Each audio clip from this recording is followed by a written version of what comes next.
Good afternoon, everyone. My name is Lisa Compardo. I work for RBC as the Community Manager for the Strathcona Market in Vancouver. I'm joining you today from the Strathcona community, located on the traditional and ancestral and unceded territory of the Coast Salish people, which includes the Squamish, Tsleil-Waututh, and Musqueam nations.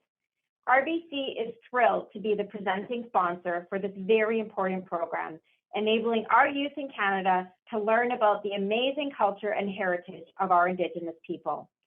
Today's presentation is entitled Twice Colonized, and I'm honored to introduce our knowledge keeper, Aaju Peter. Aaju Peter's life has taken her from northern Greenland to Denmark, parts of Europe, and Nunavut, Canada, where she has become an interpreter, a lawyer, and a known business person advocating for Inuit rights on seal issues related to Arctic waters.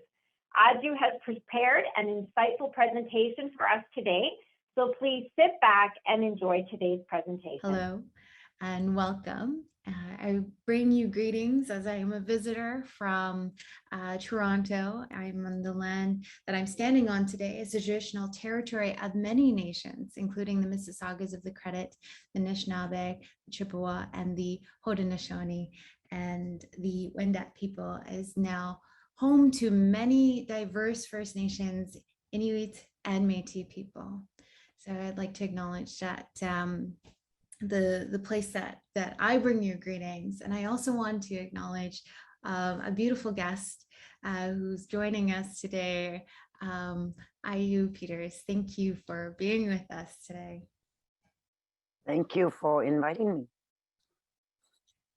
Can you tell me a little bit about yourself? I was born in Greenland, and that was a Danish colony. And then I went to school in Denmark. I came back to Greenland when I was 18. I couldn't speak my own language, and that made me feel really bad. I moved to Canada in 1981, Canadian Arctic, and that's where I am ever since. I had 5 children. I was in school, I took law. And I've been advocating for Inuit right to hunt seal, Inuit language and culture. And that's where I am today, still fighting. But right now we are doing a documentary that's titled Twice Colonized. And the documentary is about me being colonized by the Danes and then colonized again by the Canadian system. So it's a very interesting journey we are on right now. Mm-hmm. Can you share a little more of your experience of being in school? And you moved away from the family at age 11? Yes. So those were the 60s where there was a policy where we had to learn Danish and everything Danish was great. So when we were 11, we were sent off to school in Denmark, totally different environment.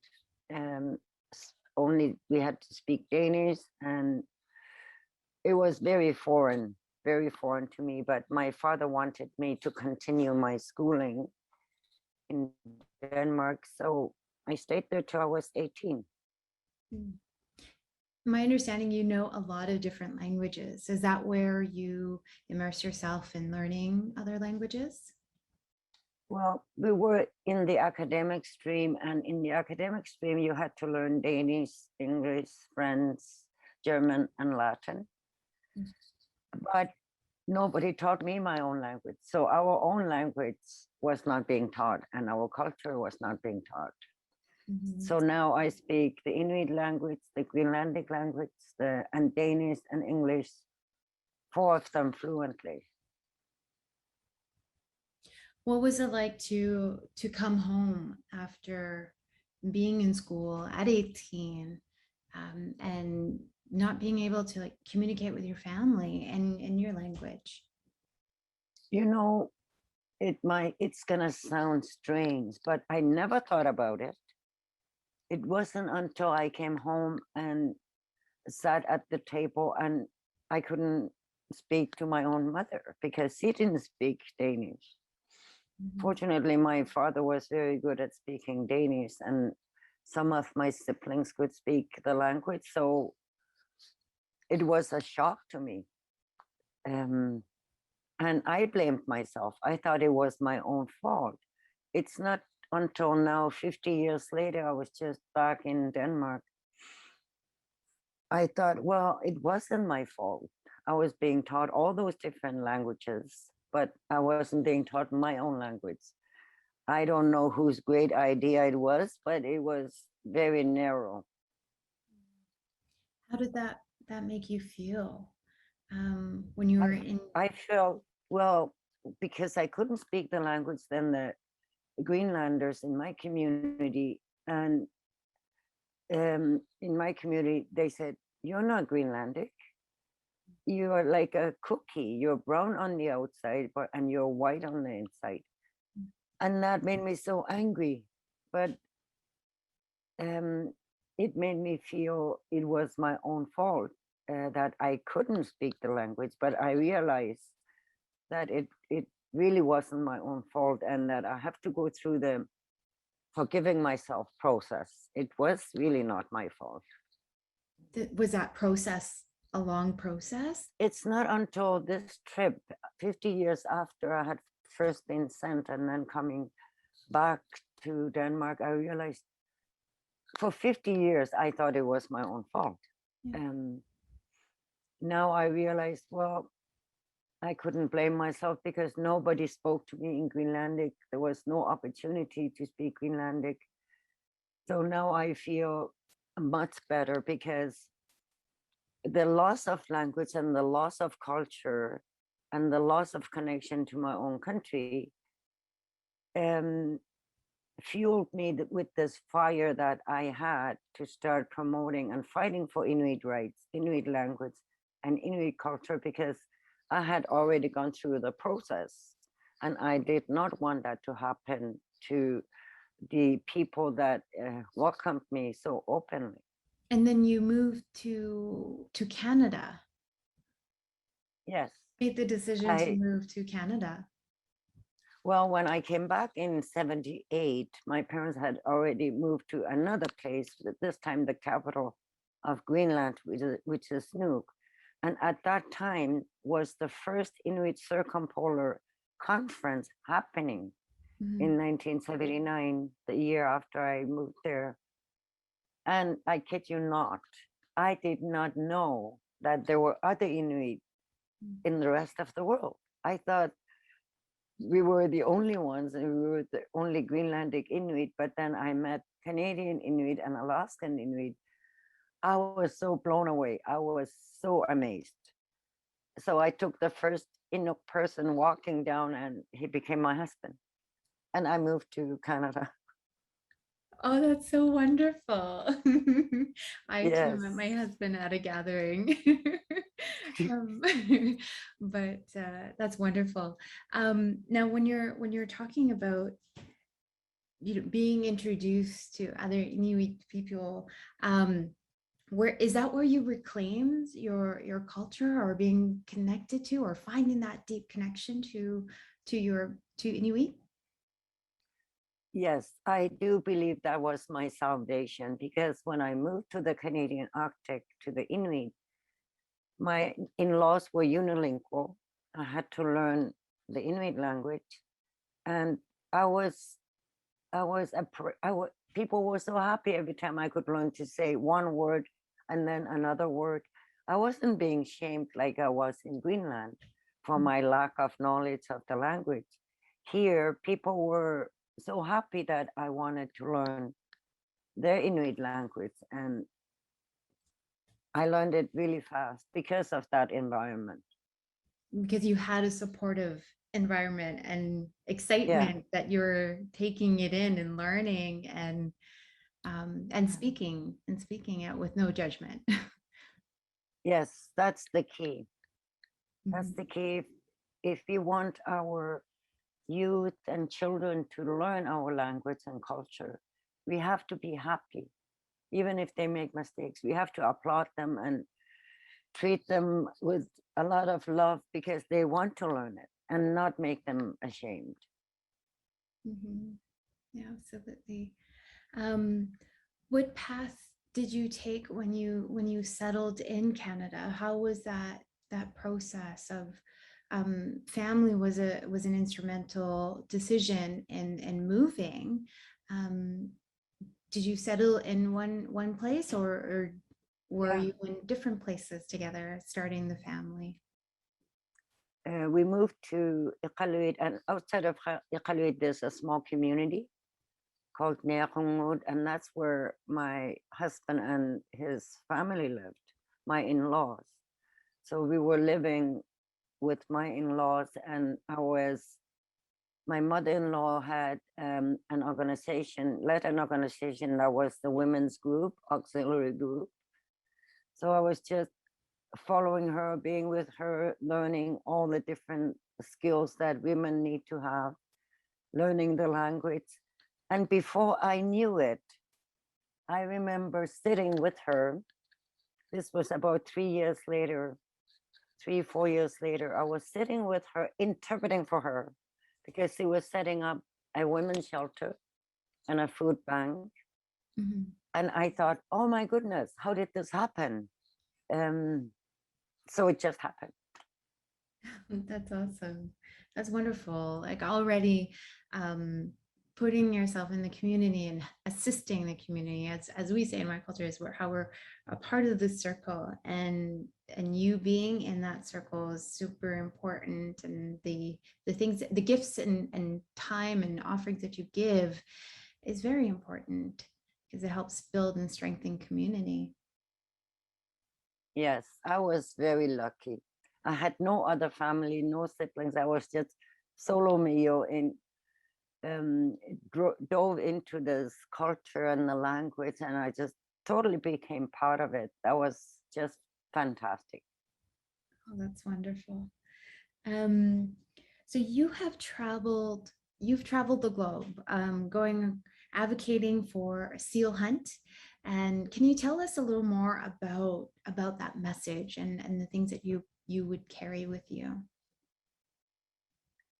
Since I moved here, when I moved here, that was the first ban on seal pups.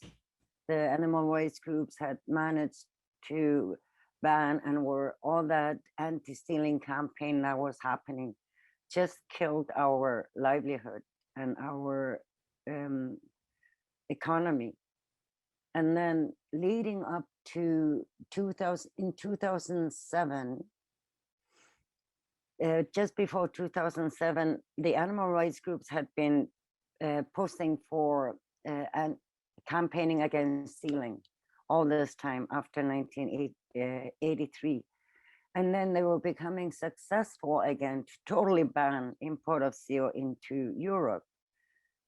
The first country was Germany that banned the import of seal. And then I started traveling to Europe protesting their anti-sealing in 2007. That was when Holland was talking about banning the import of seal. And when they banned the import of seal, the Europeans decided, well, we are just going to have a unilateral ban into all the 25, 26 European countries of the import of seal. So that was successful. They successfully banned the import of seal for all European countries in 2009. And I've been just, it's very hard to do anything when you're alone. And when you don't have money, when you don't have any support, any organizational support, nothing. So that was hard to try to make my voice heard, and then protesting the legislation, but it was too late. Our voice was not strong enough. Mhm. And even just listening to that perspective of why it's important for the community, for the people, and the implications that it's had on many individuals. I don't think that that perspective was heard. It wasn't what people heard and saw were the images, an image of a sealer clapping a seal on white snow, and the blood is left on the white snow. That is a very strong message and image, and it's been hard for us to try to fight an image that's so imprinted in the world population. Mind you, the people who pass these legislations and are against the hunting are people who just go to a store to buy their chicken, their pig, and their cow. They never have to hunt it themselves, never have to cut it up themselves. They just buy it in a little package where it doesn't look anything like a chicken or a cow. So that was very hard. The effect of those legislations and anti-sealing meant that people couldn't sustain themselves anymore. They didn't have any money to buy fuel, to buy ammunition, to go out hunting, because our hunters in Canada, in the Arctic, they don't sell their meat. They share it with other community members and their family. And it's nutritious food. It's very healthy food for us because we live in a cold environment. So it made life that was already so hard to provide for your family and to have food much harder. And I found that to be such an injustice.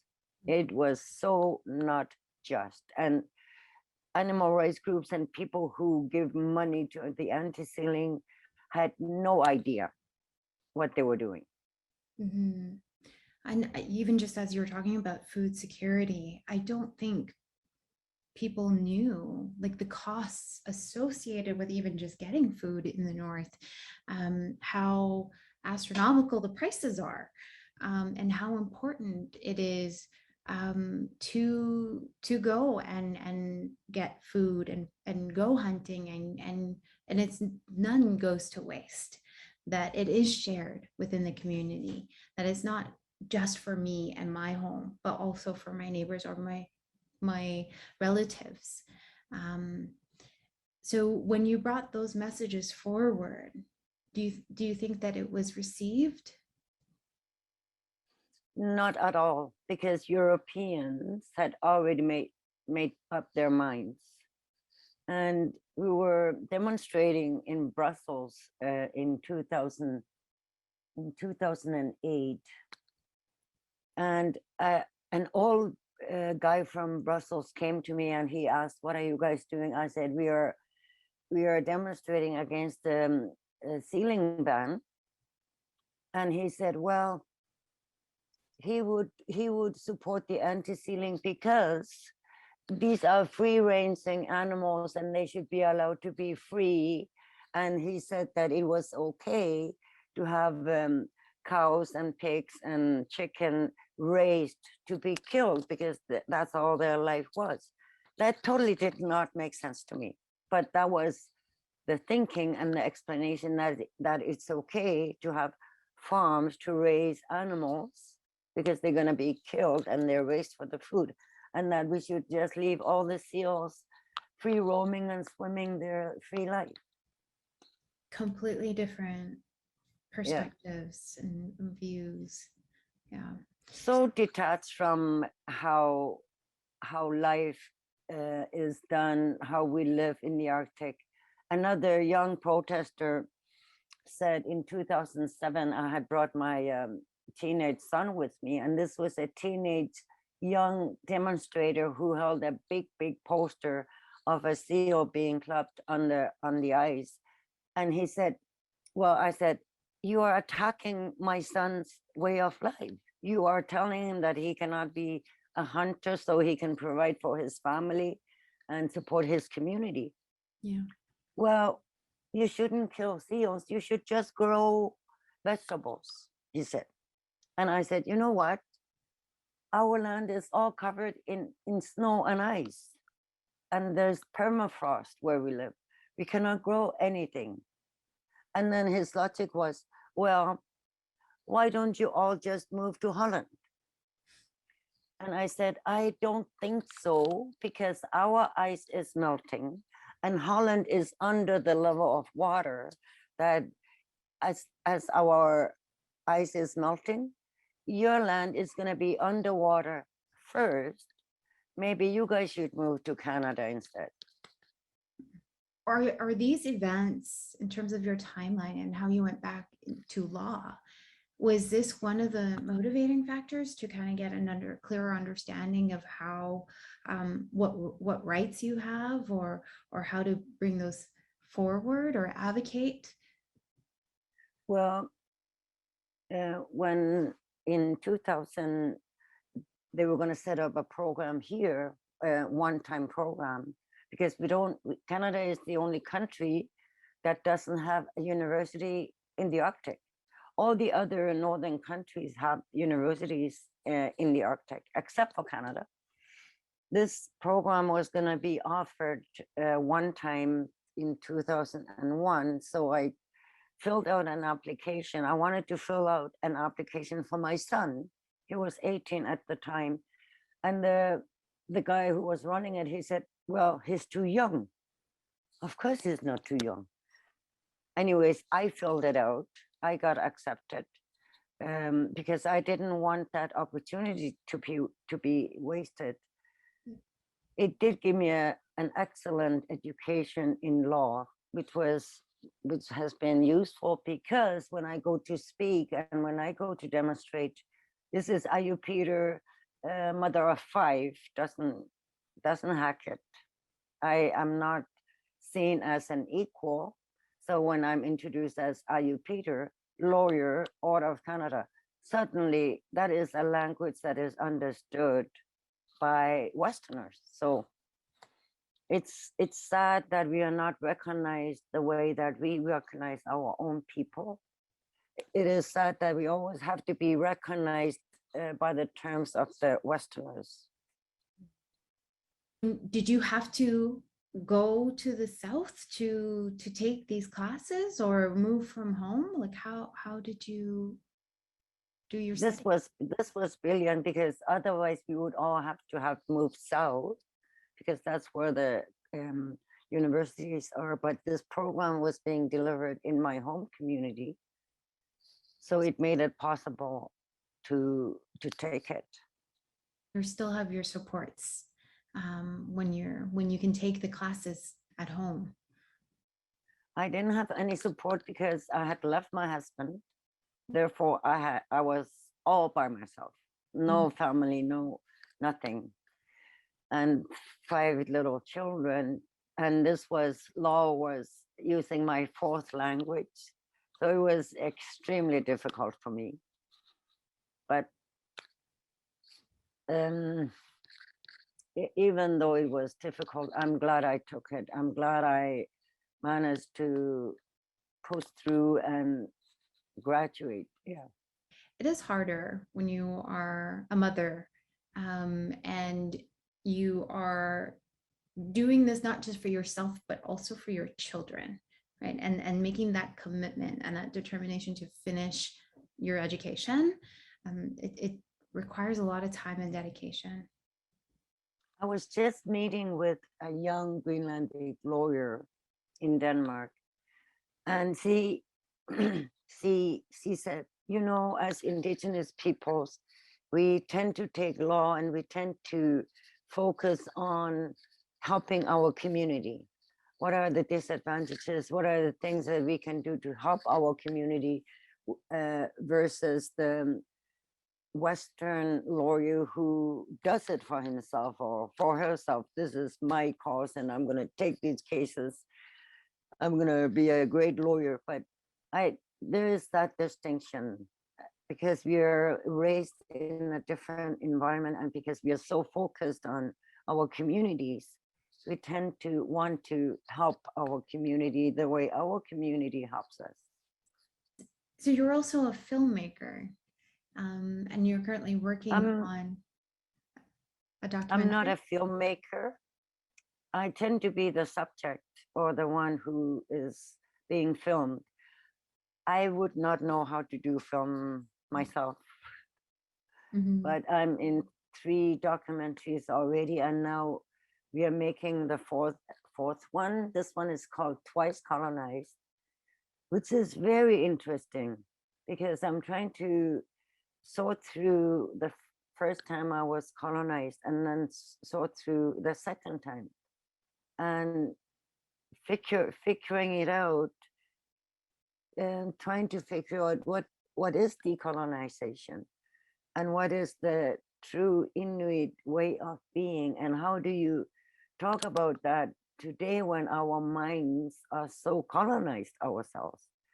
So that's been a very interesting, still is very interesting topic and journey.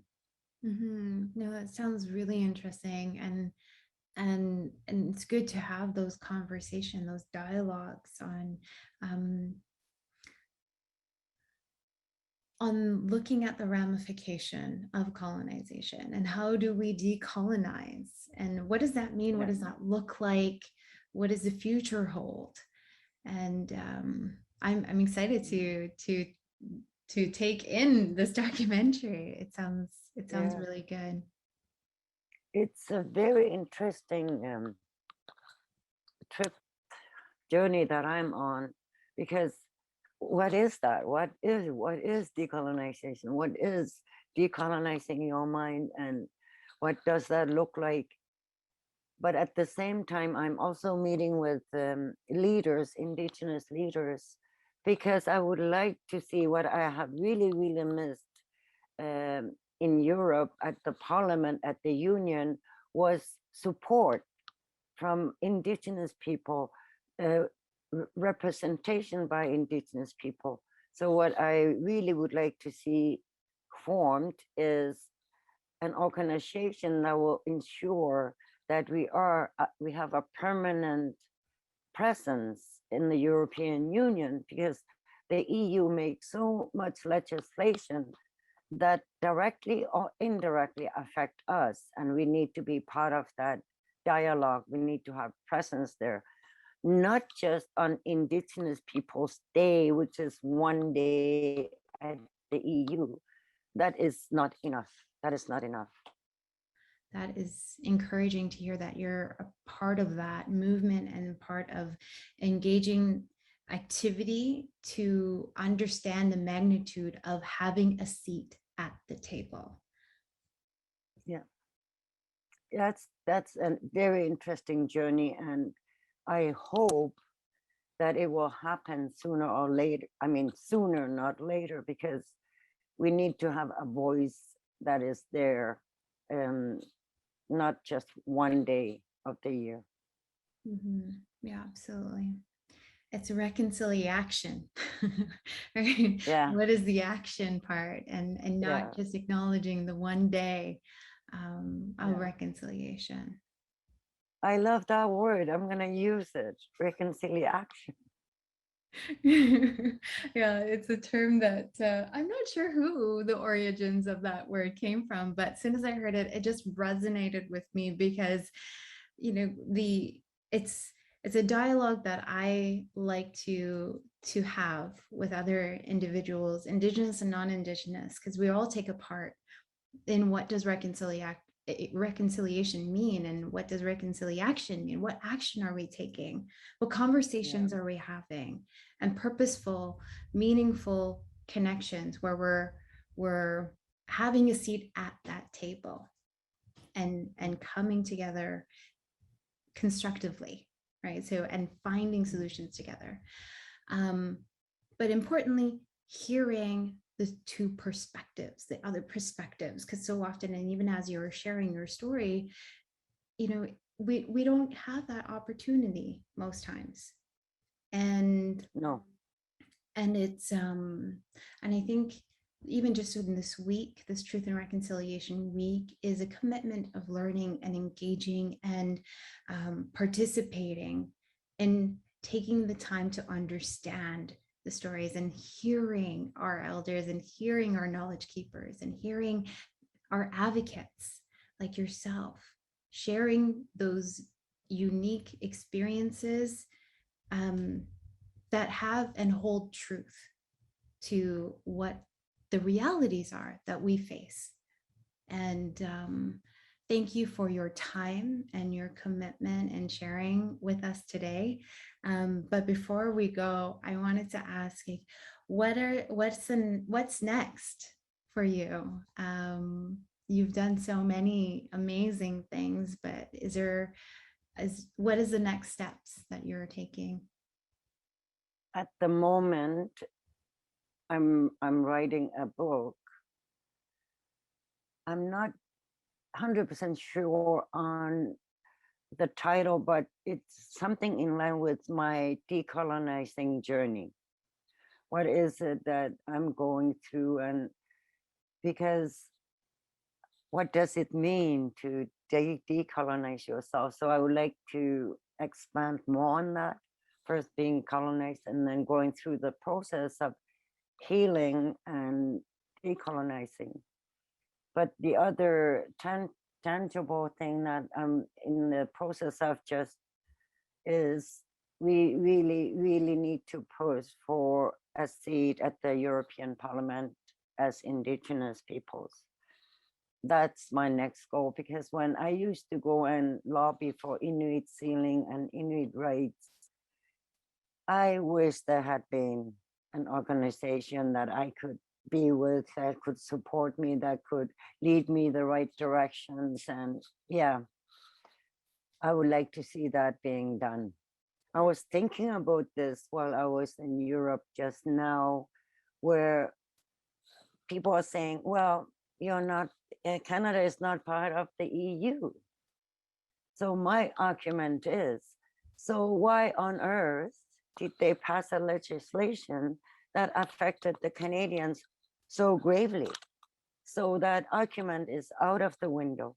It is not whether a state is part of the EU, it is for Indigenous peoples, because we are not recognized as states ourselves in law.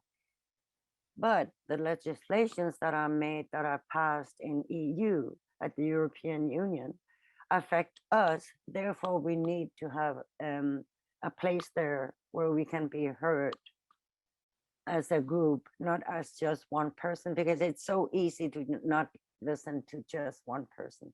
It's going to be a much stronger voice when we together support each other. Yeah. Communities are connected, similar to how my perspective of we see Turtle Island, right? And how we're connected, and there's not necessarily this idea of borders is different for us. And I think it's similar, correct me if I'm wrong, but it's similar thinking that of connectivity in the North. Before nation states took colonies of our lands, of our peoples, we were one country. I mean, we were one people. Siberian Inuit, Alaskan Inuit, Canadian Inuit, and Greenlandic Inuit, we are all one people. What is separating us is the Danish government, the Canadian government, the United States, and Russia. So they are the ones who are separating us. But initially, 5,000 to 10,000 years ago, we were all one people. We are calling it the land of the Inuit, Inuit Nunangat. We speak the same language. Greenland, Canada, and Alaska, we are of the same people. What happened was the Greenlanders then emigrated to Greenland, moving further and further from Alaska, Siberia, Alaska, Canada, and then eventually to Greenland. But we still have the same customs. We eat seal. We look the same. We are descended from the same people. Just our nation states are separating us with borders. I speak TH dialect, and hers is Y dialect. So it is a little, there's similarities to the language, but there's yet a little bit of a difference. in the way we speak. The same thing with the Alaskan, Canadian, and Inuit in Greenland, because we've been separated for so long. We have some words that are different, but if you are a proficient Inuit speaker in Canada, you can understand a proficient Greenlandic speaker because they're the same language, just a few differences. I was in the same boat as you, growing up, not at home. I went to the South to learn, to take my education. When I went home as a teenager, now I found myself sitting at the table listening to my cousins, my aunties, my uncles, my kukum speaking the language, and I'm going, I don't know what was said. I'm trying to listen. I was trying to understand, and they were really patient with me and picking up and learning the language. But there was a time in my years where I was left out, where I didn't know and felt the same as what did I do, or that responsibility that I don't know my own language. And it took several years to feel confident enough to call home and say dansa and say several lines to my loved ones and understand. Yeah.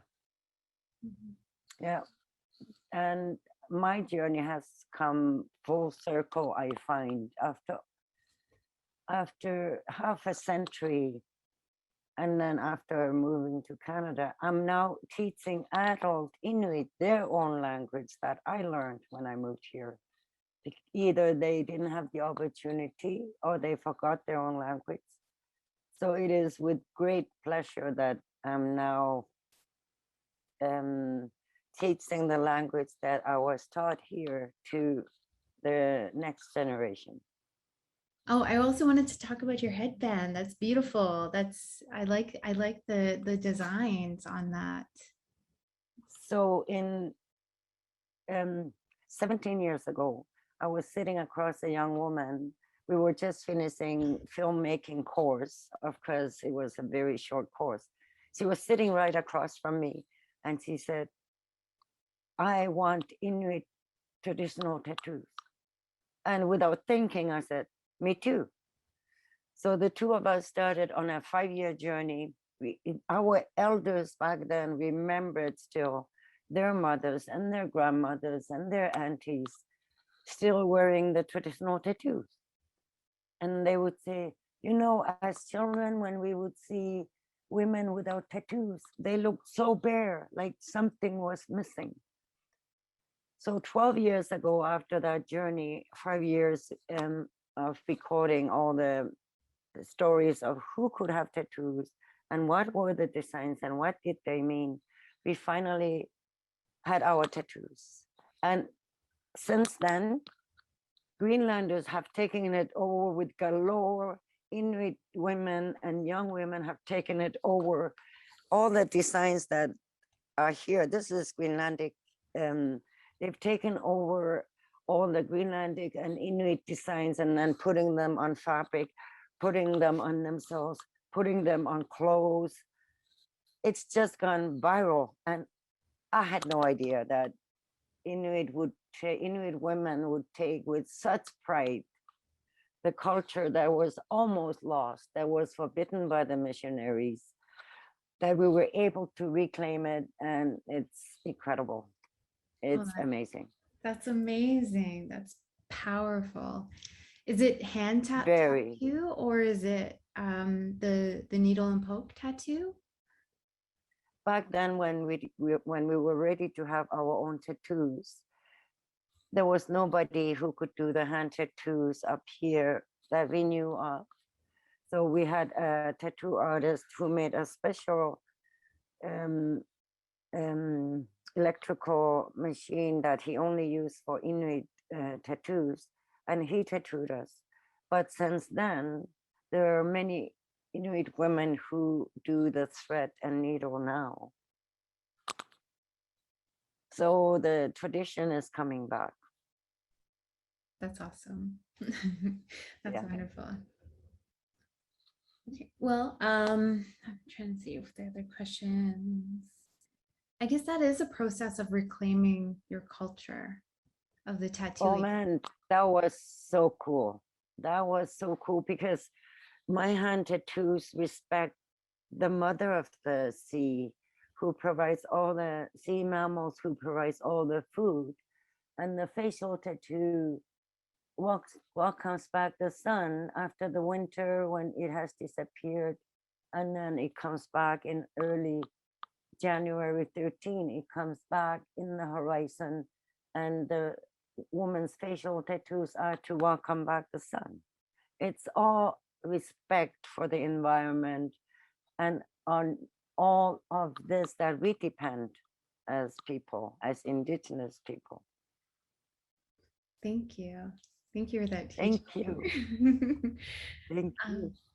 So this session is going to go to schools all across Canada. We might have up to 1 million students listening and taking in your session. Is there a message that you would like to give to our young people, our Canadians, Indigenous and non-Indigenous? Is there a message that you would like to bring forward to the youth of today? I'm always so happy to talk to youth because youth are open-minded. They are so open-minded. They want to learn, they want to listen. And I'm always so grateful because they're so excited. Like, oh, what they literally walk up to me and start touching me. What are those and what do they mean? It is so nice to have youth who want to learn because they are so open. Our hope is youth. And I'm so happy. I'm so pleased that they're all going to watch or are watching this now. Thanks to you guys. Keep learning. Thank you. Yes, thank you so much. And I love that. I love how it's very true. Young people are so curious and so genuine. It comes from a genuine Yeah.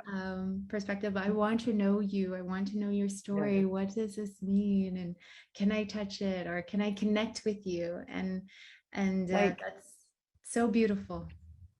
on this trip, I was sailing over to meet two Greenlandic artists in Denmark. So I had to take the ferry to this island. And in the ferry were an excursion of young people, of children who were away from the school on an excursion. And here I found myself because they started asking me questions in the on the ferry outside with youth all around me, talking about my tattoos. And then another landing we did was on the same. We came back like 5 days later. Another group of young people who I was giving a talk to, and they were there from another place, seeking a story or wanting to know, because I look so different, out of this world, with facial tattoos and short and with black hair. They were just so taken. They were so interested, and young people are amazing. Yeah, no, I love that too. I'm actually Yeah. wearing, I find that with jewelry too. They're like, what is that? Because I'm wearing antler Yeah. jewelry and beadwork. So and I do have, I was gifted walrus whisker earrings. So, Okay, yes. yeah. Yeah. So children love, looking at those things and going, what is that?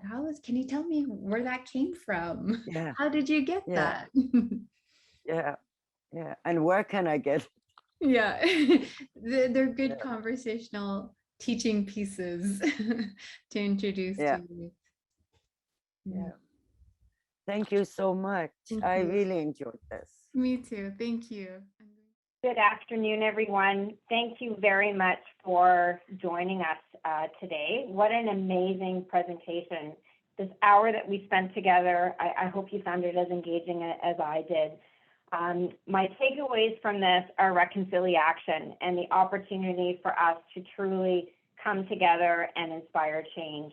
I'd like to thank this opportunity, or take this opportunity to thank Aaju Peter for her compelling story and life journey that she has shared with all of us, invoking change and really inspiring all of us to focus on an opportunity to do something different with our lives and to truly make a difference. And what she showed us in this particular presentation was the opportunity for all of us to have a chance to inspire change. Change and advocacy has no age limit. And all of you today in this audience have a chance to work together and really impact reconciliation. An event like today does not come together without an engaging audience such as yourself. And I really want to thank all of the educators who have enabled you to be part of today's session. And to all of you who have participated in today's event, all of the students across the country, you have joined us to learn and to truly have a better understanding of what truth and reconciliation can do. In Aaju Peter's presentation today, she talked about her upcoming documentary, Twice Colonized, and the two experiences that she has encountered as she has questioned colonization throughout Canada. And so I hope that all of you have an opportunity to sit back and reflect on today's session with your teachers and to think about how you can invoke change within our country. At RBC, we recognize that education is a vital component of the reconciliation process, and we're honored to be part of this important dialogue today. This will conclude today's Twice Colonized Truth and Reconciliation session, and we thank every one of you for joining us today. Thank you very much, everyone, and have a wonderful afternoon.